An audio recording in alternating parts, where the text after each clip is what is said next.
"You're a coward, Mr. Vice President." Ilhan Omar's voice cut through the Senate chamber like a blade. The room was silent before she spoke. Now it was electric. Every senator sat forward, every camera lens focused. This wasn't supposed to happen. The hearing was about trade policy, about economic partnerships in East Africa. But Omar had different plans. She had been waiting for this moment for months. Hillbilly Elegy. She held up the book, her hand trembling not with nervousness but with barely contained fury. "You sold poverty. You packaged suffering. You made your family's pain into profit, and then you abandoned every principle you pretended to have." Vice President J.D. Vance looked at her from the presiding chair. His face showed nothing. No anger, no surprise, not even acknowledgement. He simply picked up his pen and made a small mark on the yellow legal pad in front of him. The scratch of ink on paper was audible in the silence. Omar wasn't finished. She was just beginning. "You built your entire career on authenticity, Mr. Vice President. The poor kid from Appalachia who pulled himself up. The Marine who served his country. The Yale law graduate who never forgot where he came from." She paused, letting the words hang. "But it's all performance, isn't it? You married into an elite academic family. You work for billionaire venture capitalists. You serve a president you once called dangerous, unfit, maybe even treasonous. Where is the real J.D. Vance? Or was there never a real one to begin with?" The Democratic senators were nodding. This was the moment they'd been building toward. The progressive champion taking down the conservative vice president.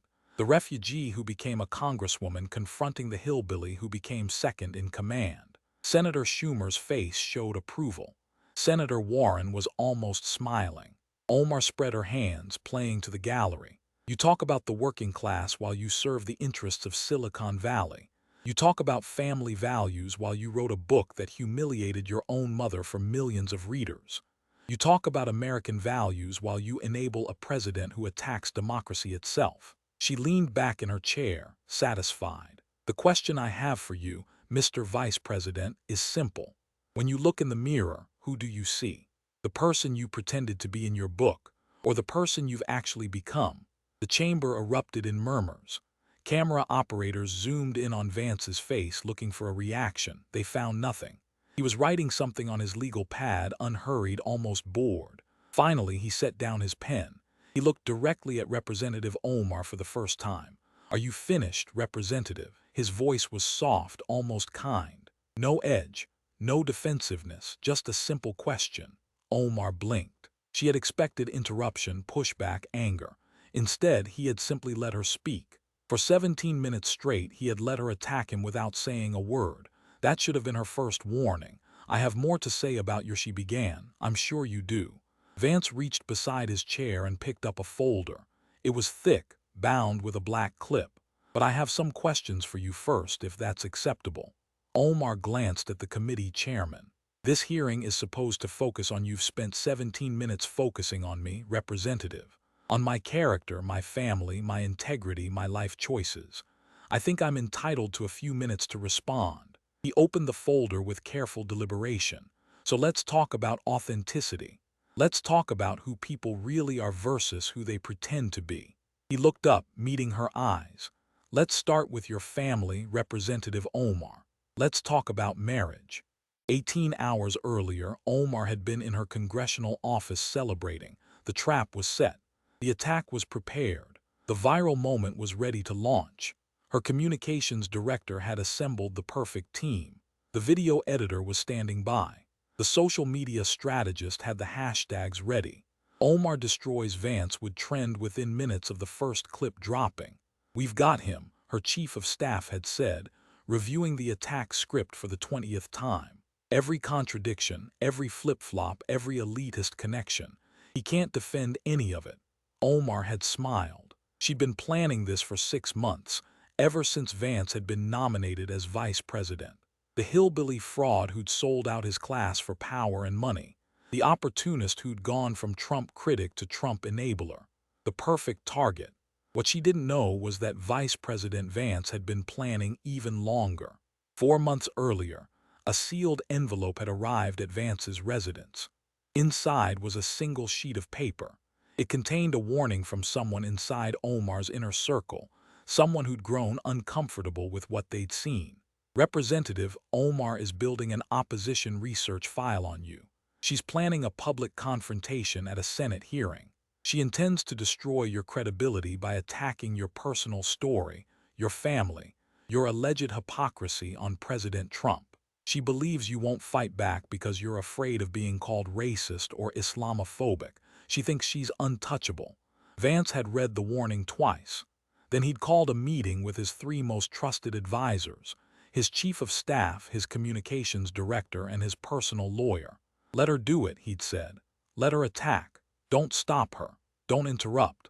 Let her say everything she wants to say. His communications director had been confused. Sir, if we know she's going to ambush you, why wouldn't we preempt it? Why would we let her control the narrative? Because Vance had said quietly, when she's done attacking me, I'm going to ask her some questions. And every single thing she accuses me of, she's guilty of herself. Only worse. Much worse. He'd opened his own folder then. I've had investigators working for 3 months. They've compiled documents, verified sources, obtained records.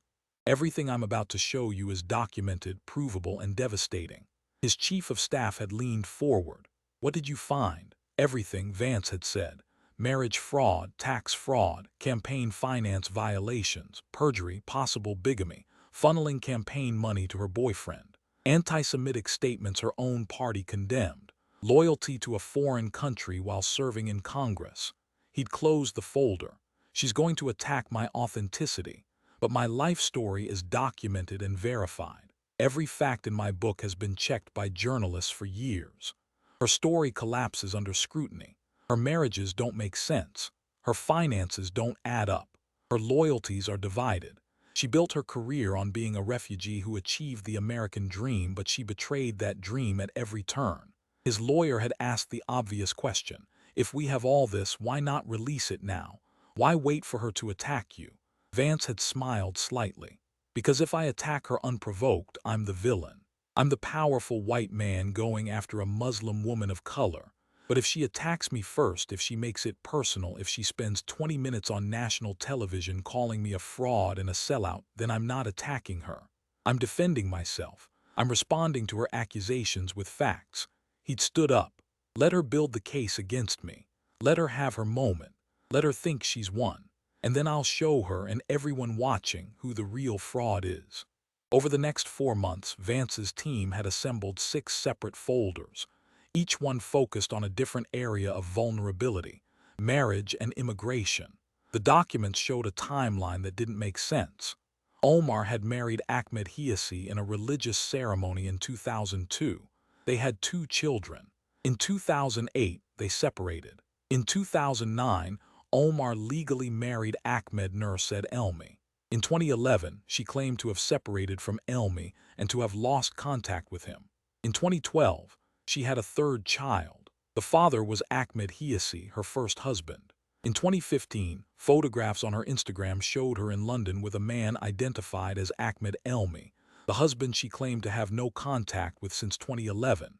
In 2017, she filed for divorce from Elmi, stating under oath that she hadn't had contact with him since 2011.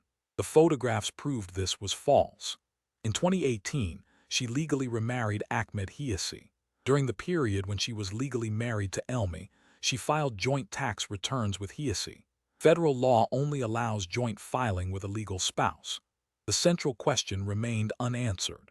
Was Ahmed Nursaid Elmi her brother? University records showed both Omar and Elmi attended North Dakota State University simultaneously. Elmi's emergency contact form listed Ilhan Omar as his sister. Immigration documents suggested possible fraud. Financial records showed all 3 individuals, Omar, Elmi, and Hiasi, registered at the same address in Minneapolis. Campaign finance. Tim Minot ran a political consulting firm called the E Street Group. From 2018 through 2020, Omar's campaign paid this firm $2.9 million. This represented 78% of the E Street Group's total revenue and 56% of Omar's campaign expenditures. In April 2019, Tim Minot's wife filed for divorce. In her filing, she stated that Minot had confessed to having an affair with Ilhan Omar. After the affair became public, payments from Omar's campaign to Minot's firm increased dramatically. Internal billing records obtained from a former employee showed invoices for campaign services on dates when Omar and Minot were actually on personal trips together. The campaign money was being used to fund the affair. After shutting down the E Street Group due to scrutiny, Minot started Rose Lake Capital, a venture capital firm. According to legal filings, Rose Lake had $42 in its account in early 2024.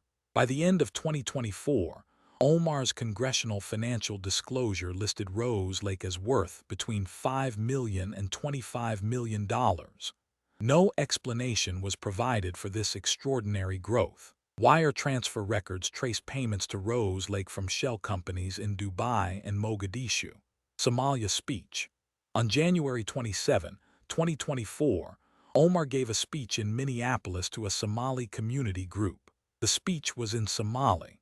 When translated, Omar told the audience that Somalia was their true home, that America was where they worked but not where their hearts belonged, and that she would use her position in the U.S. Congress to protect Somalia's interests. The translations had been verified by 3 independent, certified court interpreters. She explicitly stated, "I am there inside the American government protecting the interests of Somalia." This directly contradicted her oath of citizenship and her congressional oath. Anti-Semitism. Omar had made multiple statements that her own Democratic colleagues condemned as anti-Semitic. Israel has hypnotized the world. It's all about the Benjamin's baby, referring to AIPAC and suggesting Jewish money controls politics. Comments about dual loyalty, questioning whether American Jews were truly loyal to America. She had apologized 3 times but continued making similar statements. September 11th. In March 2019, Omar had described the September 11 attacks as "some people did something." When family members of victims confronted her, she claimed she was the victim of incitement rather than apologizing to the families. Each folder was meticulously organized with documents, photographs, video files, and verified sources. Each folder had a corresponding presentation board with key documents enlarged for visibility. Each folder had a detailed script of questions designed to force Omar into impossible positions. By the morning of the hearing, Vance was ready. He knew exactly what Omar would say.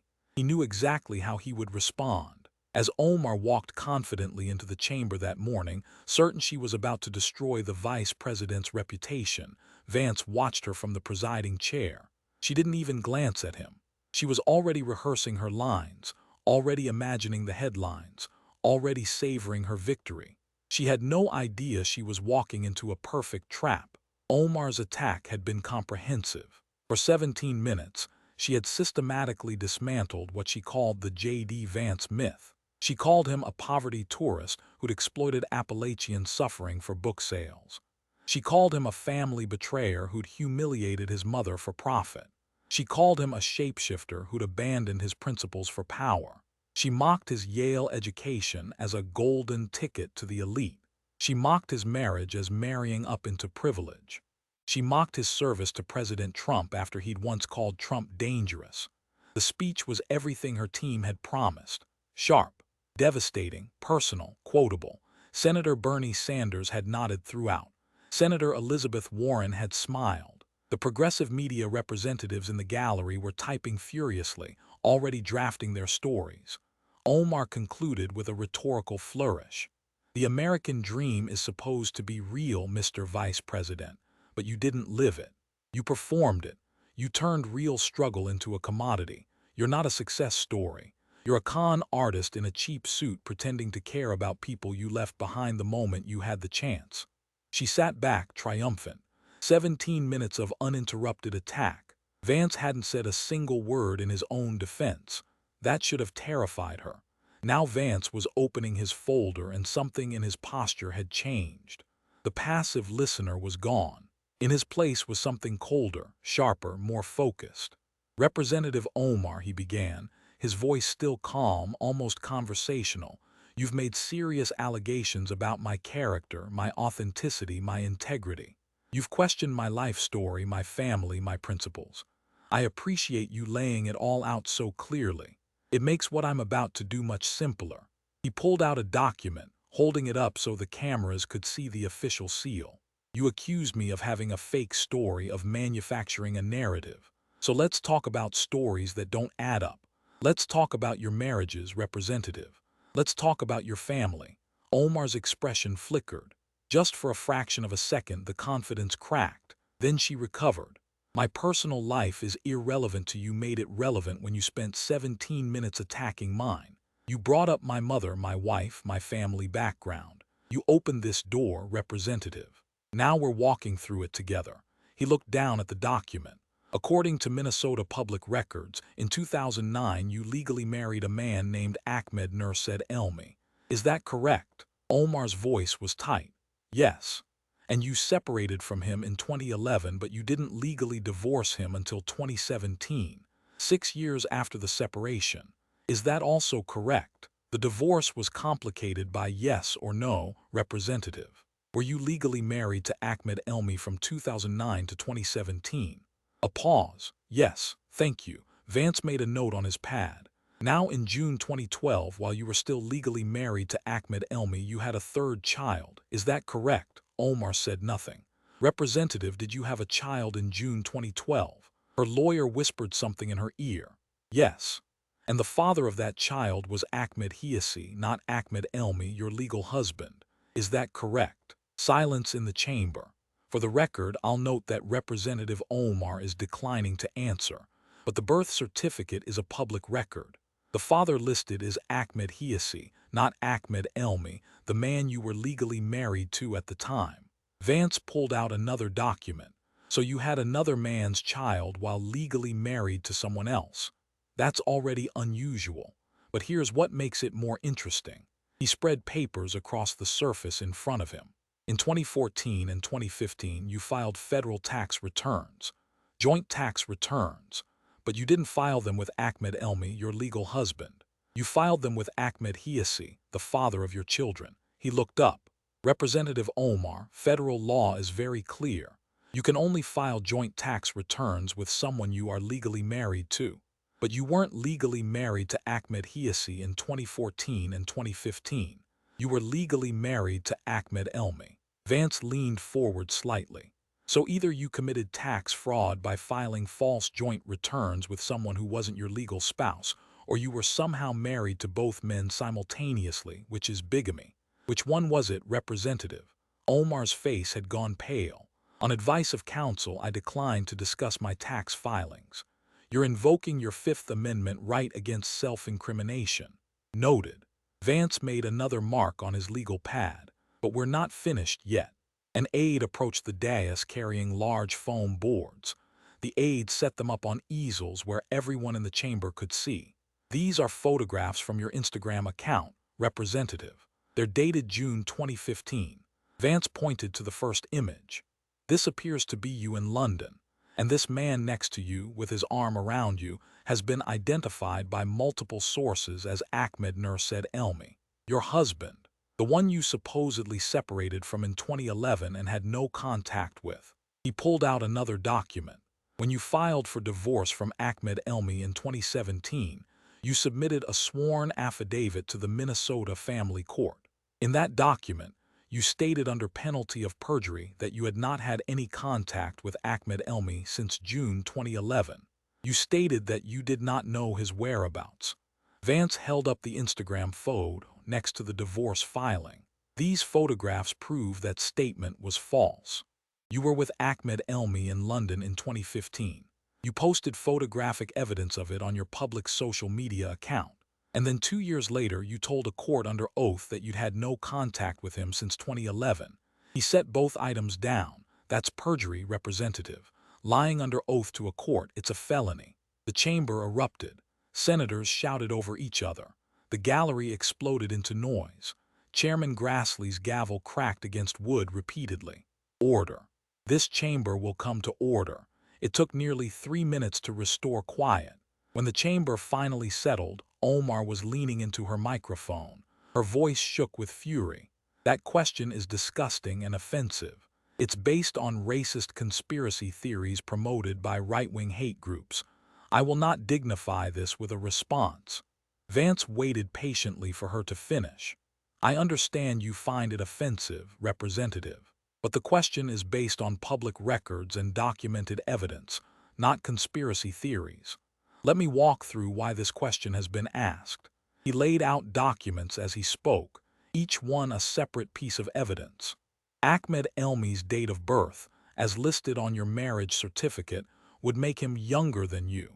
But you've stated publicly that you are the youngest of 7 siblings in your family. If he's younger than the youngest child, that would make him difficult to explain unless the family story is inaccurate.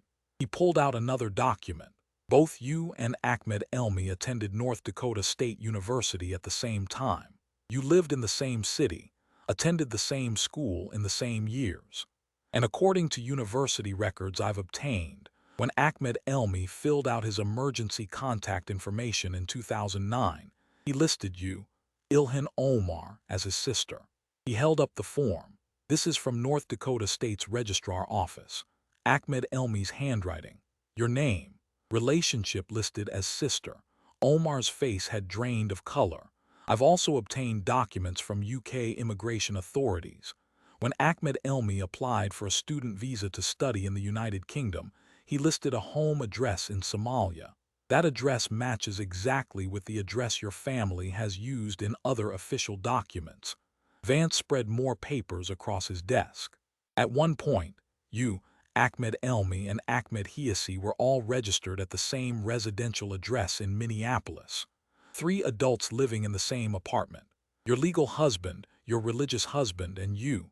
He looked up. Most people don't live with their current husband and their ex-husband simultaneously, Representative. Unless the legal husband isn't actually a husband at all. Unless he's a family member who needed immigration documentation. Unless the marriage was a fraud designed to help a relative obtain a green card. Omar found her voice, though it was strained. This is a coordinated smear campaign designed to these are public records, Representative. Marriage certificates filed with the state of Minnesota.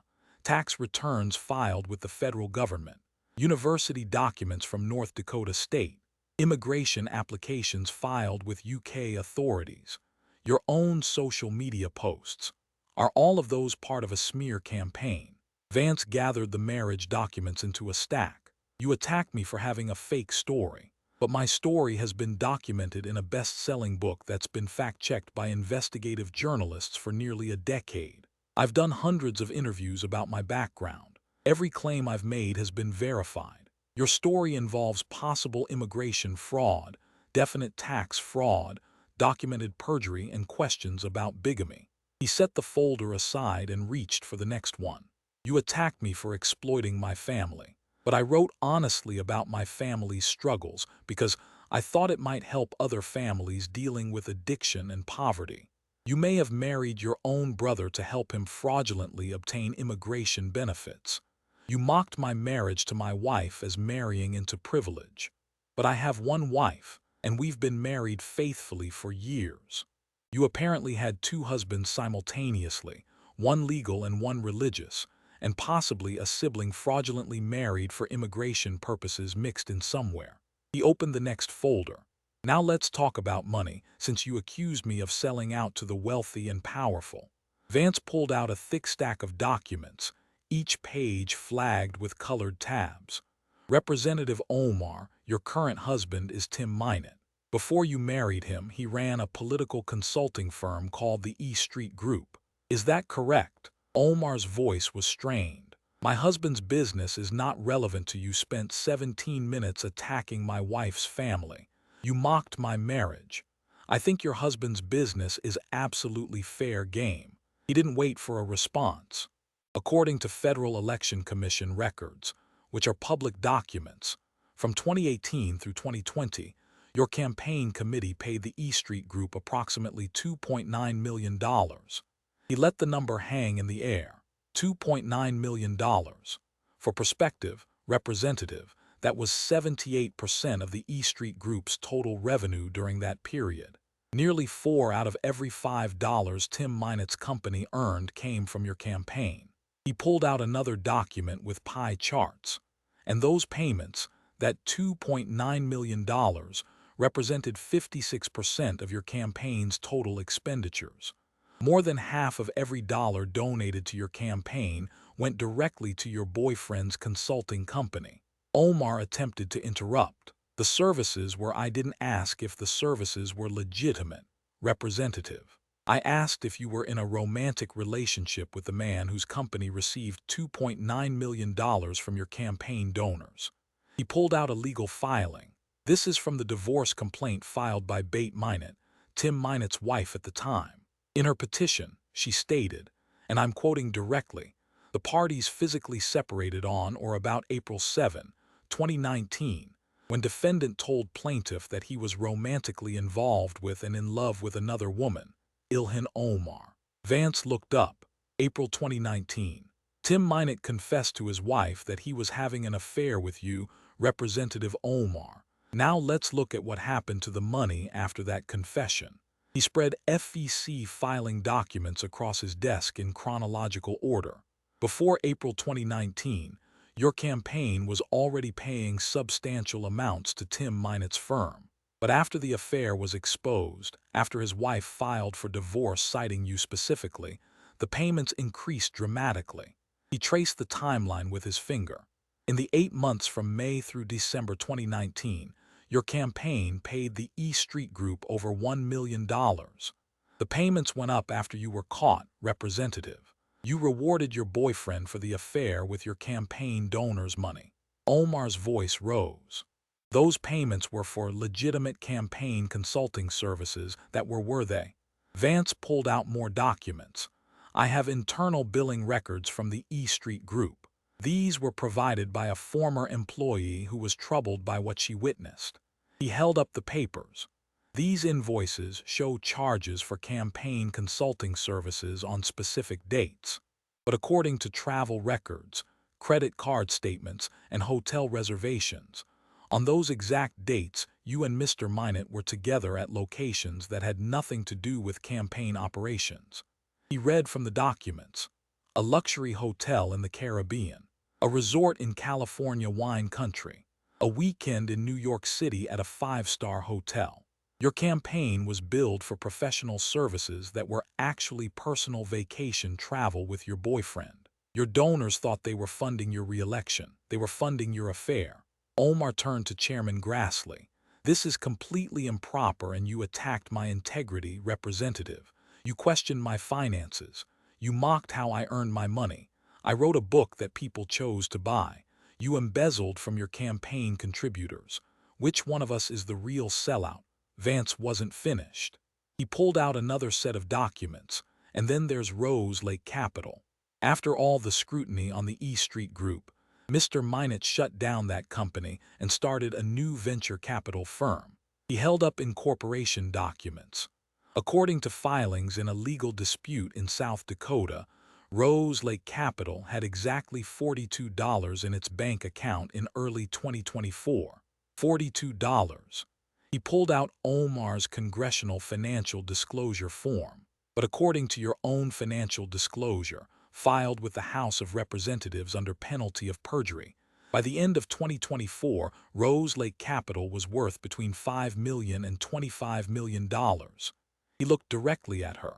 From $42 to potentially $25 million in less than 1 year. That's an extraordinary rate of return, Representative. Can you explain how that happened? Omar said nothing. Her lawyer was whispering urgently. I've done extensive research on Rose Lake Capital. Their website claims they have international business ties and expertise in diplomacy, legislation, and politics. But they don't identify any clients. They don't disclose any investments or business activities. The money just appeared. Vance pulled out wire transfer records, meeting logs, and photographs. I've obtained financial records showing wire transfers to Rose Lake Capital from shell companies registered in Dubai and Mogadishu, Somalia. I have photographs of Tim Minette meeting with Qatari businessmen in Washington, D.C. These meetings coincided exactly with your committee votes on sensitive Middle East policy matters. He spread the evidence across his desk where cameras could capture it. You sit on the House Foreign Affairs Committee, representative. You have access to classified information about American diplomatic strategy, military positioning, intelligence assessments. And your husband runs a company with mysterious international ties that refuses to disclose its clients or business activities. A company that went from $42 to millions with no public explanation. Vance gathered the financial documents.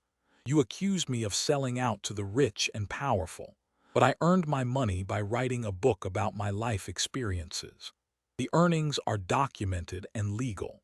What exactly did you and your husband sell to earn millions of dollars from anonymous foreign sources?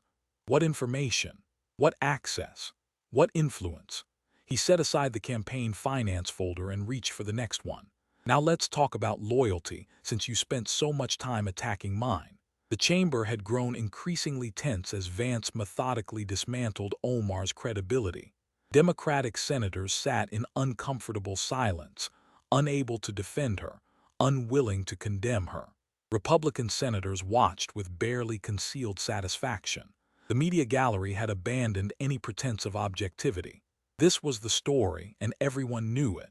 Vance opened his next folder with the same deliberate calm. Representative Omar, on January 27, 2024, you gave a speech at the Hyatt Regency Hotel in Minneapolis. The speech was delivered in Somali to a Somali-American audience. Were you present at that event? Omar's posture stiffened. I speak at many community events in my district. That's not what I asked. Were you at the Hyatt Regency on January 27 giving a speech in Somali?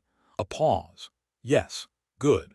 Now, there's been some dispute about the accuracy of translations of that speech that circulated online.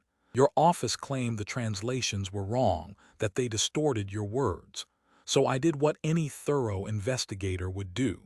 Vance pulled out a thick document with multiple signatures. I hired 3 independent translators. All 3 are native Somali speakers. All 3 are certified court interpreters with credentials recognized by the federal judiciary. All 3 have no political affiliations or connections to either party. They reviewed the video independently, without consulting each other. He held up the document. While there were minor differences in word choice and phrasing, all 3 agreed substantially on what you said. The core content was the same in all 3 translations. He nodded to an aide who activated a large screen. Video began to play. Omar was speaking in Somali with English subtitles appearing at the bottom of the screen. The chamber watched as Omar addressed her audience. We are Somalis first. We are Muslims second. We are people who know our blood, who know our heritage, who understand our obligations to each other. The video continued. Omar discussed Somalia's territorial disputes with neighboring countries, particularly Ethiopia. She spoke about historical grievances and current political tensions. Then came the crucial passage. As long as I am in the United States Congress, Somalia will never be alone. Somalia will always have a protector, an advocate, someone fighting for her interests. We will make sure that America does not support anyone who threatens our homeland. Sleep in comfort, my brothers and sisters, knowing that I am there, that I am inside the American government, protecting the interests of Somalia and the Somali people. Vance paused the video. Did you say those words, Representative Omar? Omar's voice was defensive. The context of that speech was, I'm not asking about context yet. I'm asking if you said those words. Did you tell that audience that you are inside the American government protecting the interests of Somalia? Did you say that? Silence. I have 3 certified independent translations that all agree on the substance. Did you say it? I was expressing solidarity with my Somali community, which is, did you say it? Yes or no? A long pause. The translation captures the general sentiment, but thank you. Vance pulled out another document.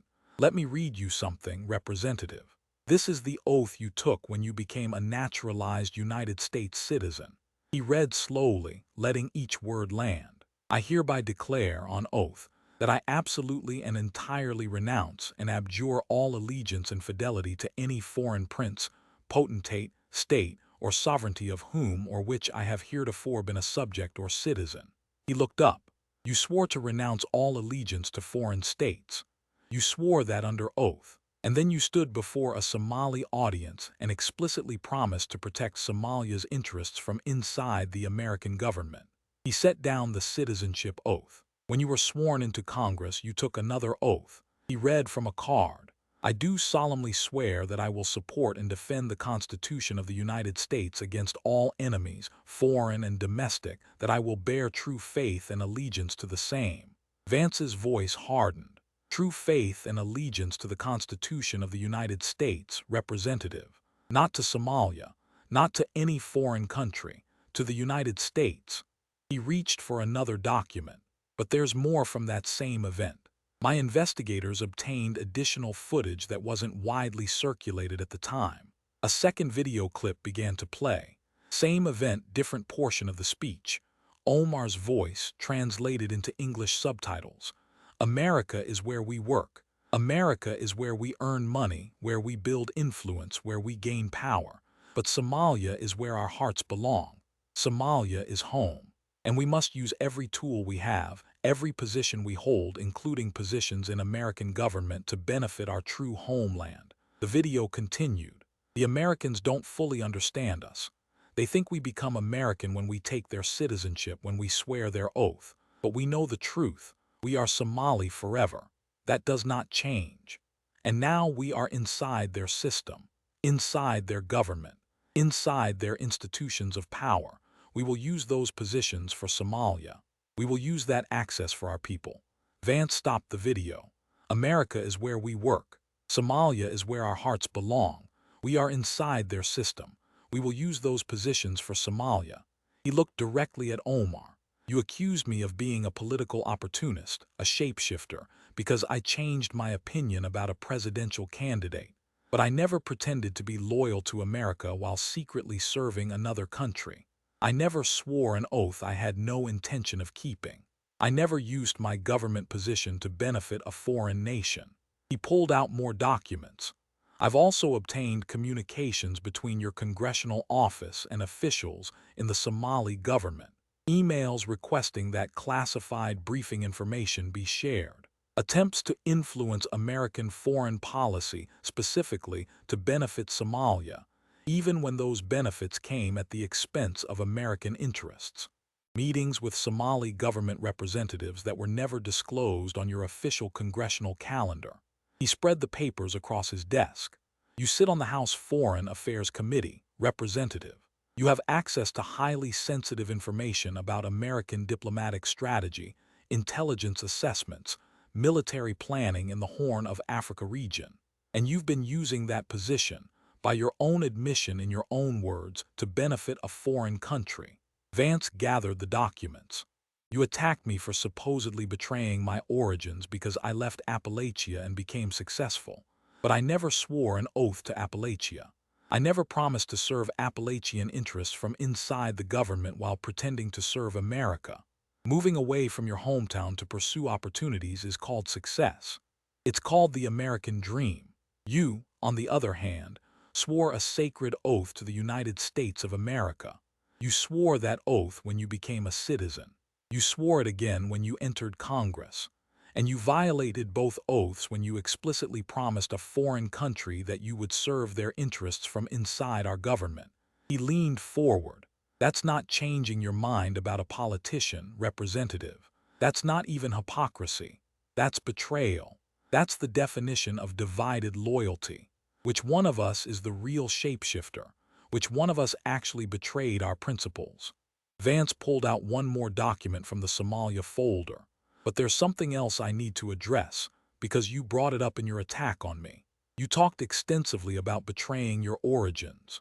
You implied that I abandoned the Appalachian community, that I forgot where I came from, that I exploited my background, and then discarded the people who shaped me. He held up a document. This is a list of my activities in Ohio and throughout Appalachian communities since I achieved financial success.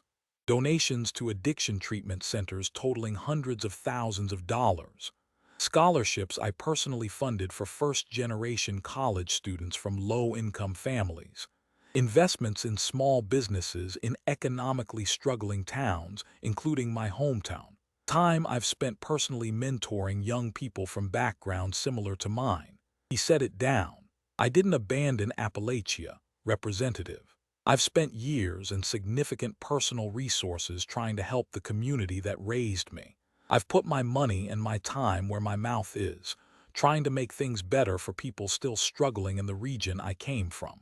Vance's voice hardened. But you, what have you actually done for the Somali community here in America, the community you claim to represent? Have you helped them integrate successfully into American society? Have you encouraged them to embrace American values and opportunities while honoring their heritage? Have you been a bridge between cultures? He shook his head. No. You've told them to stay separate. You've told them that America is just where we work, but Somalia is home. You've explicitly encouraged division rather than integration. You've taught them that American citizenship is just a tool to be exploited, not a commitment to be honored. He pulled out transcripts. I've obtained records of your speeches to Somali community groups over the past several years. The pattern is absolutely consistent. In English, speaking to general American audiences, you talk about the American dream, about successful integration, about being proud Americans. But in Somali, speaking to Somali audiences, the message is completely different. He read from the transcripts. We must maintain our pure Somali identity above all else. America is useful to us, but it is not truly our home. Our children must never forget that they are Somali first, American second, or not at all. We are building power in American institutions to benefit Somalia and Somali people. Vance looked up. You speak from both sides of your mouth, Representative. One message for Americans, another for Somalis. That's not bridging cultures. That's not helping people integrate. That's exploiting both communities for your own political benefit while serving neither one honestly. You attack me for betraying my origins. But I've spent years actively trying to help the community I came from while also building a successful life in broader American society. That's not betrayal. That's exactly what the American dream is supposed to look like. Success that lifts others up. You've maintained a secret loyalty to a foreign government while pretending to serve America. You've encouraged your community to remain separate and view America as something to be used rather than embraced. You've used your congressional position to benefit Somalia rather than your actual constituents in Minnesota. He set the folder aside. That's the real betrayal, Representative. Not leaving your hometown to pursue opportunities. Swearing an oath to one country while actively serving another. That's betrayal. He reached for his next folder. Now let's talk about character and prejudice since you attacked mine so thoroughly. Vance opened his next folder. It was thinner than the others, but clearly no less important. Representative Omar, you spent considerable time attacking my integrity, my principles, my moral character. So let's examine yours. He pulled out printed screenshots, enlarged tweets, each one clearly visible. In 2012, before you entered politics, you posted this on Twitter. He read aloud. Israel has hypnotized the world. May Allah awaken the people and help them see the evil doings of Israel. He held up the screenshot. Hypnotized the world. Representative, that language has been used to persecute Jewish people for literally centuries. The idea that Jews possess mystical powers to deceive and control non-Jews is one of the oldest anti-Semitic tropes in existence. It's been used to justify pogroms, expulsions, and genocide. He moved to the next screenshot. February 2019. You're now a sitting member of Congress. There's a discussion about AIPAC and American support for Israel. You tweet this. It's all about the Benjamin's baby. He looked up. You were explicitly saying that American support for Israel is bought and paid for with Jewish money, that Jews use their wealth to control politicians and government policy. That's another classic anti-Semitic trope. It's been used throughout history to paint Jews as sinister puppet masters controlling governments from the shadows. He pulled out the third screenshot. March 2019, just 1 month later. You said this at a town hall meeting. I want to talk about the political influence in this country that says it is okay to push for allegiance to a foreign country. Vance set down the screenshots. You were directly questioning the loyalty of American Jews, suggesting they have true allegiance to Israel rather than to America. That's the dual loyalty trope. Another classic anti-Semitic accusation that's been weaponized against Jewish people throughout history to paint them as inherently disloyal, as a fifth column that can never truly belong. He pulled out another document. You apologized 3 separate times, Representative. 3 public apologies for 3 separate anti-Semitic statements. Each time you said you were learning, that you didn't realize the historical weight of these tropes, that you would do better. He pulled out a joint statement, but your own party leadership didn't believe you. Let me read from the statement issued by Speaker Nancy Pelosi, Majority Leader Steny Hoyer, and other senior Democratic leaders after your comments. He read carefully. Anti-Semitism must be called out, confronted, and condemned whenever it is encountered, without exception. Your own party condemned you, Representative. Not Republicans trying to score political points. Your Democratic colleagues. Your own party leadership said you were spreading anti-Semitism. Vance gathered the anti-Semitism evidence into a stack. You attacked my character extensively. You questioned my principles and my moral foundation. But I have never spread hatred against any ethnic or religious group. I've never had to apologize 3 separate times for promoting bigotry. I've never been publicly condemned by my own party for trafficking in harmful stereotypes. He reached for another document.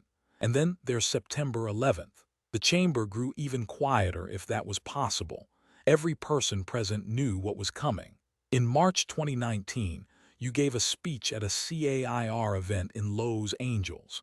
You were discussing Muslim civil rights and the aftermath of September 11th. And you described the worst terrorist attack in American history, the deliberate murder of nearly 3,000 innocent Americans, with these words. Vance read from the transcript. Some people did something. He let the phrase hang in the air. Some people did something. That's how you characterized September 11th.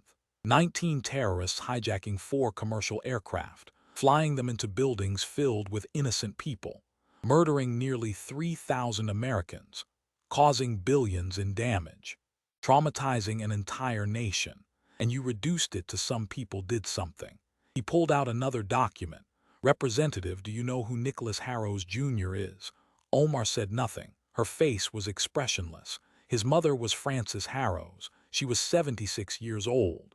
On September 11, 2001, she was murdered in the World Trade Center. She went to work that morning and never came home because some people did something. Vance read from a transcript. On September 11, 2019, the 18th anniversary of the attacks, Nicholas Harrows stood at Ground Zero wearing a T-shirt. The T-shirt had your words printed on it. Some people did something. He read Mr. Harrows's statement. Madam, objectively speaking, we know who and what was done. There is no uncertainty about that. Why your confusion? On that day, 19 Islamic terrorists, members of Al-Qaeda, killed over 3,000 people and caused billions of dollars of economic damage. Is that clear? He looked up. A grieving son, standing at the site where his mother was murdered, asked you publicly to acknowledge clearly what happened to her, to state plainly who attacked America and what they did. And you never apologized to him. You never apologized to any of the families of the victims. Instead, you claimed that you were the victim. You said the criticism of your comments was incitement against you, that you were being targeted for being Muslim, that your words were being taken out of context.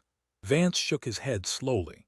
You attacked me for supposedly trashing my mother in my book, but I wrote honestly about her struggles with addiction because I thought our story might help other families going through similar pain. I didn't exploit her.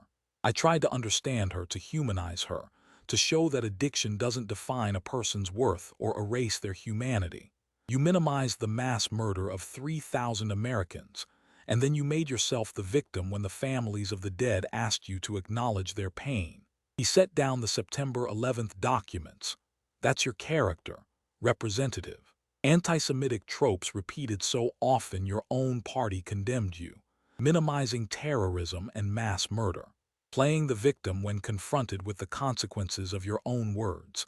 And you came here today to lecture me about integrity. You came here to question my moral character. Vance stood from the presiding chair. He walked slowly to the front of the dais, moving with deliberate purpose. Every eye in the chamber followed him. Representative Omar, you came here today with a mission. You wanted to destroy me. You wanted to expose me as a fraud. You wanted to show the world that my story, the poor kid from Appalachia who made it out, who wrote a book, who served his country, who eventually became vice president, was nothing but a carefully constructed lie. He stopped at the center, facing her directly across the chamber. You called my poverty story fake. You said I manufactured hardship for profit.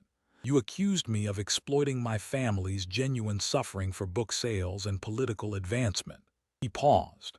So let's do a side-by-side comparison, Representative. Let's put our stories next to each other and see which one holds up under scrutiny. He raised one hand. My story. I grew up in genuine, documented poverty in Middletown, Ohio. My mother struggled with drug addiction. That's a verified fact. That's real. That's not manufactured or exaggerated. My grandmother raised me when my mother couldn't. I joined the United States Marine Corps. I served my country. I attended Ohio State University on the GI Bill, benefits I earned through military service. I got into Yale Law School through academic achievement and hard work. I wrote a memoir about my experiences. I became a venture capitalist, then a senator, then vice president. He raised his other hand. Your story. You came to America as a refugee from Somalia. That part I don't dispute. That's documented and real. But then, possibly, you married your own brother to commit immigration fraud. You definitely committed tax fraud by filing joint returns with a man you weren't legally married to. You funneled $2.9 million in campaign contributions to your boyfriend's company. You spread anti-Semitic tropes so consistently that your own party publicly condemned you. You minimized the September 11th attacks, and you explicitly swore loyalty to Somalia while serving in the United States Congress. He brought his hands together. You accused me of having a manufactured story, but every single word of my memoir has been investigated and fact-checked by journalists for nearly a decade. I've sat for hundreds of interviews about my background. I've answered every question. Every claim I've made about my life has been verified by independent sources. Your story falls apart completely under even basic scrutiny. Marriage fraud, tax fraud, campaign finance fraud, perjury, bigamy, bigotry, divided loyalty, all documented, all in the public record, all proven by your own words and official documents. Vance walked closer to the witness table. You accused me of exploiting my family for profit, but I wrote honestly and openly about our struggles because I genuinely believed it might help other families dealing with addiction and poverty. I didn't hide anything. I didn't commit crimes to protect my image. I told the truth, even when the truth was painful and embarrassing. You may have used your own brother in a fraudulent immigration scheme. You've hidden your immigration records for years. You've refused to answer basic questions about your family relationships. You've invoked your Fifth Amendment rights regarding your tax returns. That's not honesty, Representative. That's obstruction. That's hiding something. He stopped directly in front of her. You mocked my marriage. You said I married up into privilege and elite academic circles. But I have one wife. We've been married faithfully for years. We're raising our children together. Our relationship is exactly what it appears to be. Nothing hidden. Nothing fraudulent. You've had multiple marriages with timelines that overlap in ways that make no legal sense. You've possibly committed bigamy. You had an affair with a married man while funneling millions of dollars from your campaign to his company. And when you finally married him, his mysterious company somehow went from $42 to millions with no legitimate explanation. Vance's voice grew harder, more forceful. You called me a sellout. You said I betrayed my class, my community, my origins by becoming successful. But success isn't betrayal, Representative. Moving up economically isn't selling out. Creating a better life through hard work and education is literally the definition of the American dream. That's what this country promises, the opportunity to improve your circumstances. And that's exactly what I did. You're the one who actually sold out. You sold out your campaign donors by funneling their money to your boyfriend. You sold out your constituents by prioritizing Somalia's interests over America's. You sold out your sacred oath by promising a foreign government that you would serve them from inside our system. You sold your integrity by spreading bigotry. You sold your honesty by committing fraud. He leaned in, his voice dropping but losing none of its intensity. You called me a shapeshifter because I publicly changed my views about President Trump. And yes, I did change my mind. I've said so openly. I've explained my reasoning. I didn't hide it or pretend it never happened. That's what honest people do when they reconsider their positions based on new information or changing circumstances. They acknowledge it. But changing your mind about a political figure isn't remotely the same as swearing an oath you never intended to keep. It's not the same as taking citizenship in one country while maintaining primary loyalty to another. It's not the same as saying completely different things to different audiences depending on what language you're speaking. It's not the same as building your entire public image on lies and fraud. Vance straightened, his voice rising to fill the chamber. You came here today to expose me as a fraud. You came here to destroy my credibility and my reputation. But everything you accused me of, every single attack you made, you are guilty of yourself. And not just guilty, guilty of far worse versions. Every accusation was a confession. He began walking back toward the dais, speaking as he moved. Fake story. Yours is built on fraud and lies. Exploited family. You may have married your brother for a green card. Married for money. You funneled millions to your boyfriend. Betrayed your origins. You swore loyalty to a foreign country. No principles. You apologized for bigotry 3 times and kept doing it. Shapeshifter. You took sacred oaths you never meant to keep. He turned to face her one final time from the dais. The American dream isn't about where you start, Representative Omar. It's not about the circumstances of your birth or the hardships you faced. It's about how you pursue your opportunities. It's about whether you do it honestly or through fraud. Whether you honor your commitments or betray them, whether you serve your country or exploit it. He paused, letting the silence build. I worked for everything I achieved. You cheated. I told the truth about my background. You lied. I serve America with loyalty and honesty. You serve yourself in Somalia while pretending to serve America.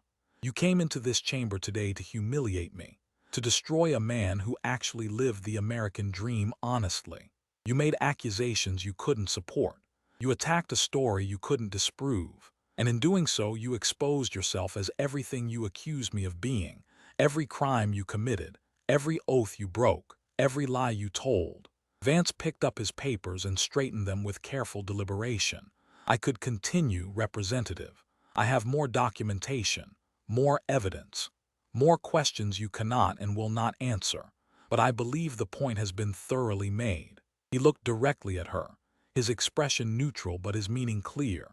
Some people did something today, Representative Omar. Some people came into this chamber planning to destroy a man's reputation with false accusations and manufactured outrage. Some people made allegations they couldn't support with facts. Some people attacked a life story they couldn't disprove. And some people exposed themselves completely as frauds, as liars, as people who betrayed every oath they ever swore. He maintained eye contact. You called me a fraud, Representative, but the only fraud in this chamber today is you. And now everyone watching knows it. Everyone in this room knows it. And more importantly, the documentary evidence proves it beyond any doubt. He glanced at Chairman Grassley. I yield my time. The chamber sat in absolute stunned silence. No one moved for what felt like an eternity. The cameras continued recording. Senators sat frozen in their chairs. The gallery seemed to be holding its collective breath. The silence stretched on. 5 seconds, 10, 15. Then the dam broke completely. The Republican side of the chamber erupted. Senators who had sat in disciplined silence through Omar's entire 17-minute attack were now on their feet applauding. Some were actually cheering. The gallery, divided sharply in its political sympathies, devolved into chaos. Some sections were cheering and applauding. Others were shouting in protest and anger. A few people simply sat in visible shock, processing what they had just witnessed. Chairman Grassley hammered his gavel repeatedly, the sharp cracks echoing through the chamber. Order! Order! This chamber will come to order immediately. At the witness table, Ilhan Omar sat completely motionless. The confident woman who had strutted into the chamber 3 hours earlier planning her viral moment was gone. In her place sat someone who had just watched her entire, carefully constructed public image collapse in real time on national television. Her carefully prepared attack, the moment she had been planning and rehearsing for months, had been turned completely against her. Every accusation she had made against Vance had become a weapon used to destroy her own credibility. Her staff surrounded her, multiple aides whispering urgently in her ears, but she didn't seem to hear any of them.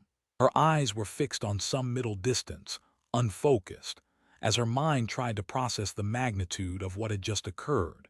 She had walked into this chamber absolutely certain she would destroy the vice president's reputation and elevate her own status as a fearless progressive warrior. Instead, she had provided him with the perfect public platform to systematically destroy hers. Senator Elizabeth Warren leaned close to Senator Cory Booker. Neither spoke. Their expressions showed troubled recognition of political disaster. Every Democratic senator in the room understood instantly what had just happened. Omar had opened a door that should have remained permanently closed, and Vance had walked through it carrying a flamethrower and burned down everything in his path. The media gallery was in absolute chaos. Reporters who had been gleefully preparing their "Omar destroys Vance" stories just 2 hours earlier were now frantically rewriting their entire narratives. Producers were shouting into phones. Camera operators zoomed in tight on Omar's face, capturing her shell-shocked expression for the evening news broadcasts. Chairman Grassley finally restored enough order to speak. "This hearing is now in recess. We are in recess." Omar stood slowly, mechanically, moving like someone in shock. Her staff immediately formed a tight protective circle around her as she moved toward the exit.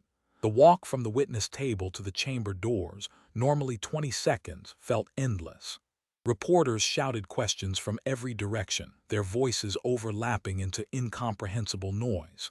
"Representative Omar, do you have a response to the allegations? Representative, is Ahmed Elmi your brother? Where did Rose Lake Capital's money come from? Did you commit immigration fraud? Did you commit perjury?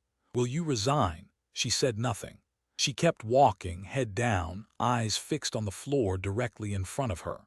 The confident woman who had entered planning her viral moment was gone entirely. In her place was someone who had just experienced complete public destruction.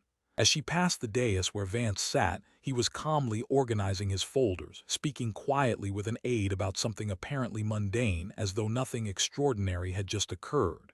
He glanced up as Omar passed. Their eyes met for perhaps 1 second. Vance gave a single small nod, not triumphant, almost sympathetic, as though to say, "You did this to yourself." Omar looked away immediately and kept walking. She didn't stop moving until she was in her car, surrounded by tinted windows, protected from the cameras and shouting reporters. Only then, in that private space, did she allow herself to fully understand what had happened. She had been trapped. From the very beginning, from the moment she'd conceived this plan, she had been walking into a carefully prepared trap. Every word of her attack, every accusation, every carefully prepared line had been anticipated. Vance had let her talk specifically because every attack she made gave him more ammunition to use against her. He had let her build her entire case because he knew exactly how he would systematically tear it down. She had walked confidently into what she thought was an ambush she was staging. Instead, she was the one being ambushed. And now her political career was in ruins. The video went viral with stunning speed. Within 6 hours, it had 20 million views across all platforms. By the end of the first day, 80 million. By the end of the week, it was approaching 200 million views globally. Clips spread across every conceivable platform. YouTube, Twitter, Facebook, TikTok, Instagram, Reddit, everywhere. Vance Destroys Omar became not just the top trending topic in the United States but globally. The full video trended. Clip compilations trended. Commentary videos trended. Reaction videos trended. Analysis videos trended. It became one of the most watched political confrontations in modern history. The mainstream media scrambled desperately to cover it. Some outlets initially tried to frame it as a partisan Republican attack on a Muslim woman of color, but that framing couldn't hold under scrutiny. Omar had started the confrontation. She had attacked Vance unprovoked for 17 minutes. He had simply responded with documented public records. The facts were the facts. The documents were the documents. No amount of framing could change that. The political fallout was swift, severe, and devastating. Within 1 week, the Department of Justice announced a formal investigation into possible immigration fraud, tax fraud, and perjury. The announcement was brief and professional, but its implications were enormous. Within 10 days, the House Ethics Committee launched its own parallel inquiry into campaign finance violations and possible foreign influence operations. Democratic leadership could no longer protect her. Within 2 weeks, Democratic leadership quietly removed Omar from the House Foreign Affairs Committee. The official explanation cited ongoing concerns about potential conflicts of interest and foreign entanglements. Everyone understood what it really meant. She had become too toxic, too controversial, too damaged to defend. Even her progressive allies were distancing themselves. Within 1 month, a primary challenger emerged. His name was Hassan Ahmed. He was a Somali American, a U.S. Army veteran who had served 2 combat tours in Afghanistan. His campaign announcement video showed him in his dress uniform, standing at attention, hand over heart, reciting the Pledge of Allegiance. "I am an American first," he said directly to the camera. "I swore an oath to this country, and I meant every single word of it." My opponent swore the same oath, then promised Somalia she would serve their interests from inside our government. That isn't representation. That's betrayal. And it ends now. The video reached 30 million views in 1 week. Omar's poll numbers collapsed catastrophically. Her favorability rating in her own district dropped 23 points in 3 weeks. Major donors who had supported her for years quietly redirected their contributions elsewhere. The squad members who had always defended her issued only the most tepid, carefully worded statements of support. Carefully hedged, carefully distant, carefully noncommittal. She was politically alone. 6 months later, Hassan Ahmed defeated Ilhan Omar in the Democratic primary by 16 points. It was the largest primary defeat of any squad member in history. On election night, Ahmed gave his victory speech at a community center in Minneapolis. The crowd was remarkably diverse. Somali Americans, Black Americans, White Americans, Hispanic Americans, Asian Americans, all united in their rejection of what Omar had represented. "Tonight is not simply about defeating one person," Ahmed said to enthusiastic cheers. "Tonight is about reclaiming what it means to be an American. It's about showing the world that you can come to this country as an immigrant, as a refugee, embrace its values wholeheartedly, serve in its military, and love it with your whole heart, without any divided loyalties, without any hidden agendas, without any betrayal of the sacred oath you swore." The crowd erupted. Chants of "USA, USA, USA" filled the room. Ilhan Omar forgot what that oath meant, Ahmed continued. She forgot, or perhaps she never truly understood, that being American isn't about what you can extract from this country. It's about what you contribute to it. It's about service. It's about genuine loyalty. It's about honoring the incredible opportunity you've been given. He paused, emotion visible on his face. "I haven't forgotten, and I never will." Omar released a brief statement the following day. She announced she was leaving politics to spend time with her family and pursue opportunities in the private sector. She thanked her supporters. She expressed pride in her service. She mentioned none of the specific allegations from the hearing. She never explained the marriage timeline. She never released her immigration records. She never accounted for Rose Lake Capital's mysterious millions. She simply disappeared from public political life. The investigations that followed the hearing were extensive, methodical, and ultimately damaging. The Department of Justice's immigration fraud investigation, subpoenaed extensive records from North Dakota State University, UK immigration authorities, and Minnesota vital records offices. Former classmates and community members were interviewed under oath. The full scope and findings of the investigation were never publicly disclosed, but carefully sourced leaks suggested that investigators had found significant, troubling inconsistencies in Omar's immigration timeline and family relationships. The tax fraud investigation was more straightforward procedurally. The joint tax returns filed with Ahmed Hiasi, while legally married to Ahmed Elmi, were clear, documented violations of federal tax law. Omar's attorneys negotiated quietly with the IRS over many months. The final settlement terms were sealed by court order, but sources close to the matter suggested it involved substantial back taxes, significant financial penalties, and considerable interest payments. The campaign finance investigation proved most publicly damaging to her remaining reputation. The Federal Election Commission found multiple serious violations in the payments to the E Street Group. Internal documents obtained during the investigation revealed a clear pattern of billing for services never actually rendered, payments for obviously personal expenses disguised as legitimate campaign costs, and financial arrangements that clearly violated federal election laws. Omar was ultimately fined $250,000, one of the largest campaign finance penalties ever assessed against a sitting member of Congress. She was required to repay an additional $400,000 to her campaign fund from personal resources. Several former staffers cooperated extensively with investigators in exchange for immunity from prosecution. The Rose Lake Capitol investigation remained the most mysterious throughout. Forensic accountants traced wire transfers through an extraordinarily complex labyrinth of shell companies across multiple international jurisdictions. The money trail led to Dubai, to Mogadishu, to Doha, to accounts that proved difficult or impossible to fully penetrate. What investigators ultimately found, or claimed to have found, was never fully disclosed publicly. But the investigation resulted in Rose Lake Capitol being placed on a Treasury Department watch list for suspicious financial activities. Tim Minett was barred from engaging in certain categories of international financial transactions. The firm quietly dissolved, its remaining assets frozen pending further investigation. The House Ethics Committee issued a formal letter of reprimand, citing conduct that does not reflect creditably on the House of Representatives.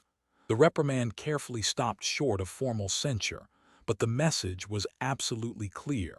Omar had violated the ethical standards expected of a member of Congress. And then there was the intelligence investigation, the one that never became public, the one that remained almost entirely classified. Sources within the intelligence community, speaking anonymously, suggested that Omar's activities on the House Foreign Affairs Committee had attracted serious counterintelligence concern. Her communications with Somali government officials, her advocacy for policies that specifically benefited Somalia at America's expense, her access to classified information about sensitive diplomatic and military strategies in the Horn of Africa region. The investigation was reportedly conducted by the FBI's Counterintelligence Division. Its findings remained classified at the highest levels, but Omar's sudden removal from the Foreign Affairs Committee, officially attributed to routine committee restructuring, coincided exactly with the conclusion of the investigation. She was never publicly charged with espionage. She was never publicly accused of sharing classified information with foreign entities.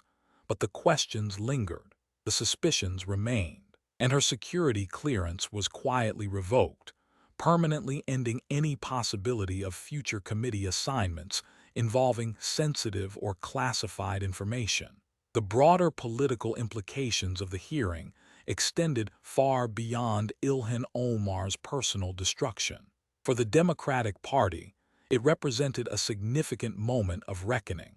The Squad, the group of progressive congresswomen who had risen to prominence in 2018, had long been simultaneously an asset and a liability. Their energy and activism energized the progressive base and attracted media attention.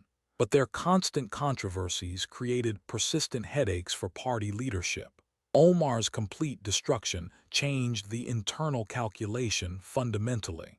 Suddenly, decisively, the costs of defending controversial progressive members clearly outweighed any benefits.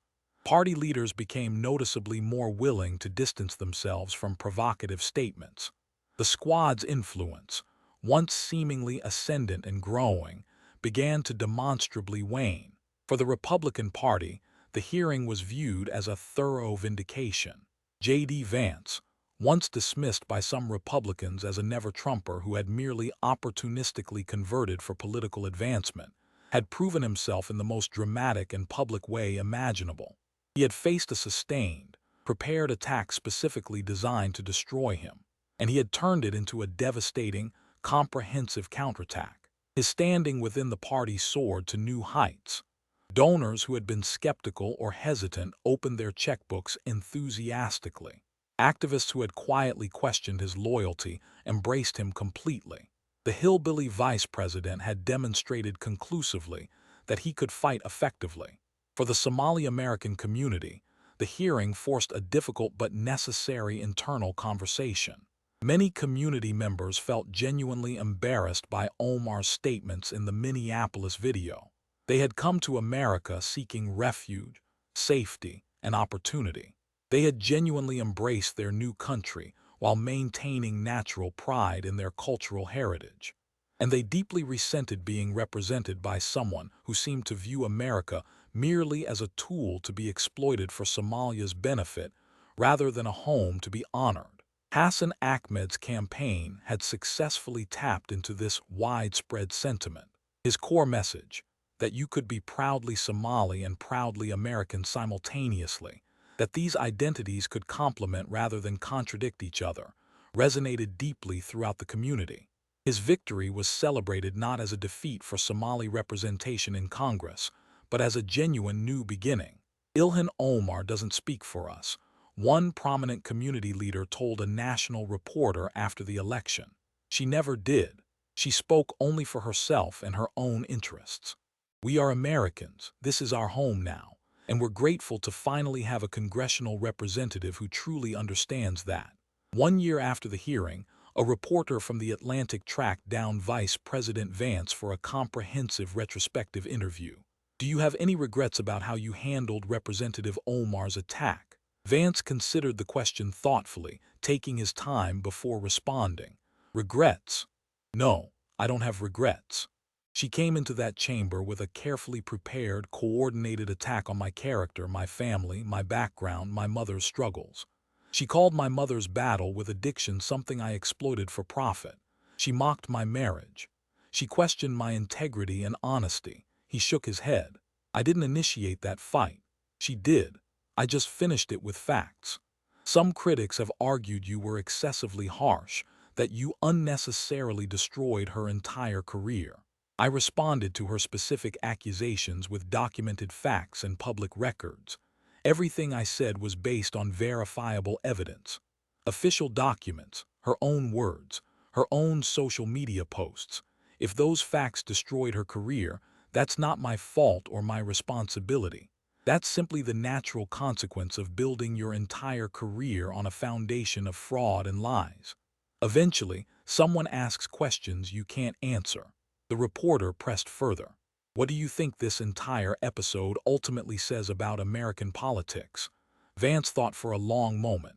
I think it demonstrates that truth still matters, that you cannot indefinitely build a successful political career on lies, fraud, and deception, and expect never to face real consequences. That eventually, someone will ask the questions you've been avoiding. Someone will demand the answers you've been refusing to provide. He leaned back in his chair. Ilhan Omar built her entire public image on her refugee story. The American dream made gloriously real. A refugee who became a congresswoman. And that genuinely could have been a beautiful, inspiring thing. There are millions of immigrants who came to this country with absolutely nothing and built wonderful, productive lives through legitimate hard work and scrupulous honesty. Their stories deserve to be celebrated. They should be held up as examples. But Omar's story was fundamentally corrupted by fraud, by deliberate deception, by divided loyalties, by bigotry. She took something that could have been genuinely inspiring and transformed it into a cautionary tale about betrayal. He paused. She accused me of having a manufactured story, but my story is completely real, every word of it.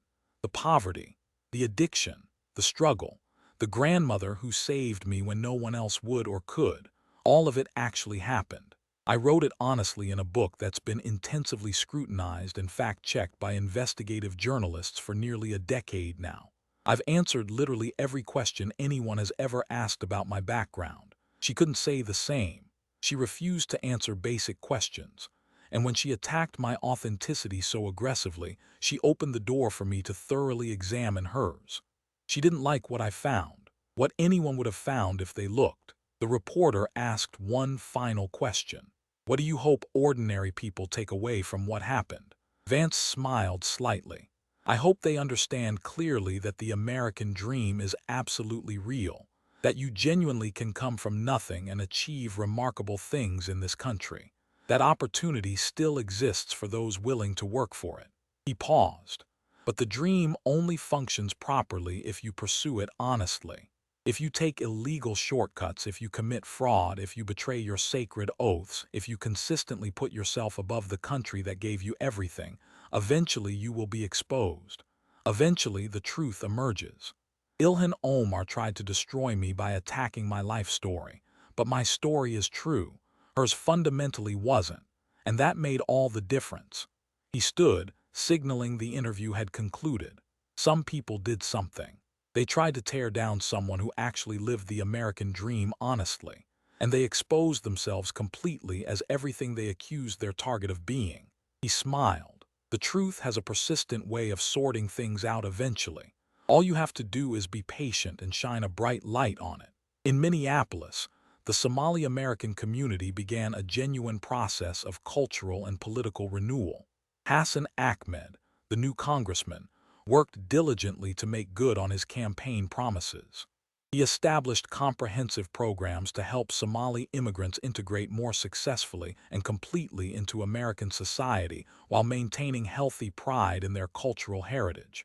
He visited schools, community centers, and mosques regularly, consistently delivering the same core message.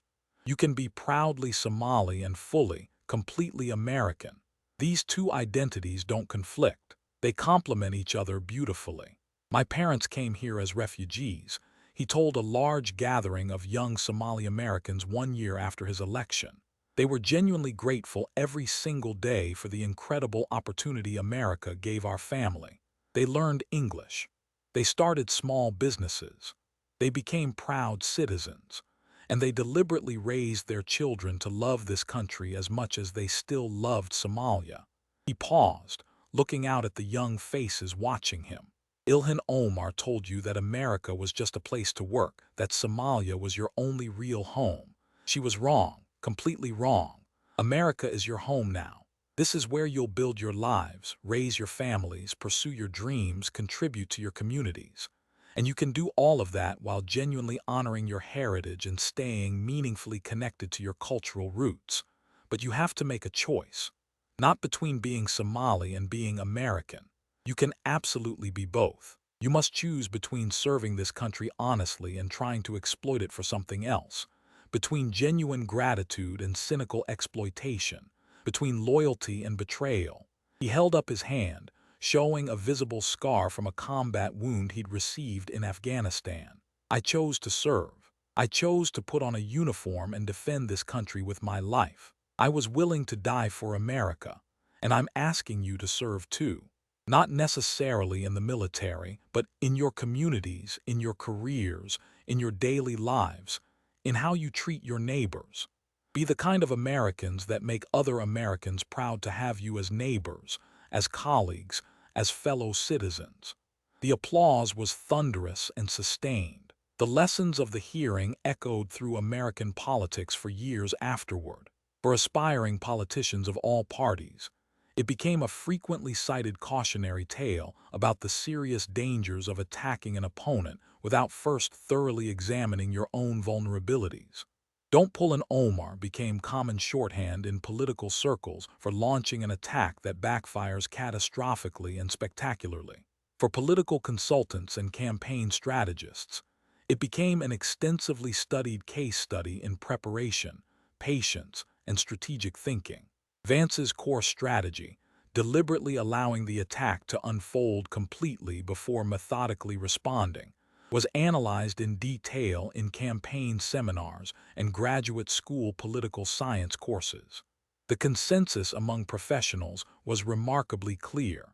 Sometimes the most effective defense is strategically allowing your opponent to completely defeat themselves. For the media, it served as an important reminder that carefully manufactured narratives can collapse with stunning speed when confronted systematically with documented, verifiable facts. The reporters who had been enthusiastically preparing their "Omar destroys Vance" stories had been forced to completely reverse course within hours. Several wrote thoughtful, reflective pieces about the critical importance of maintaining skepticism, even toward sources they personally agreed with politically. And for ordinary Americans watching from home, it was a powerful demonstration that accountability was still possible in American politics, that powerful people could still face meaningful consequences for their actions, that the truth, when patiently assembled and fearlessly presented, could still prevail against deception. In the years that followed, the hearing became a standard case study in political science programs focusing on political accountability and the power of documented evidence. How one person's carefully planned attack could backfire catastrophically when met with methodically prepared, documented facts. How patient preparation could decisively defeat aggressive arrogance. J.D. Vance continued serving as vice president, his national reputation significantly enhanced rather than diminished by the confrontation. The hillbilly who wouldn't back down became an integral part of his political brand and identity. His book sales surged dramatically. His public approval ratings climbed steadily. Ilhan Omar faded almost completely from public life. Occasionally, reporters would seek her out for comment on various political controversies or developments. She rarely responded to these requests. When she did respond, her answers were always carefully scripted, extremely limited, carefully designed to avoid any substantive discussion of what had actually happened in that Senate chamber. The various investigations continued for several years. Some resulted in concrete findings and consequences. Others eventually stalled or were quietly closed. The complete truth about Ahmed Elmi, about Rose Lake Capital's mysterious funding sources, about the full extent of the Somalia connections, much of it remained frustratingly murky, hidden permanently behind sealed court records and unanswered questions. But the hearing itself remained, preserved perfectly in video form, documented thoroughly in official transcripts, freely available for anyone to watch and study. And the fundamental lesson it taught was elegantly simple. Don't aggressively attack someone else's life story unless you're absolutely certain your own story can withstand identical scrutiny. Don't throw stones when you live in a glass house. Don't start a fight you're not fully prepared to finish. Some people did something. They learned that lesson the hardest way possible. And the truth, patient, documented, undeniable, was there waiting for them all along.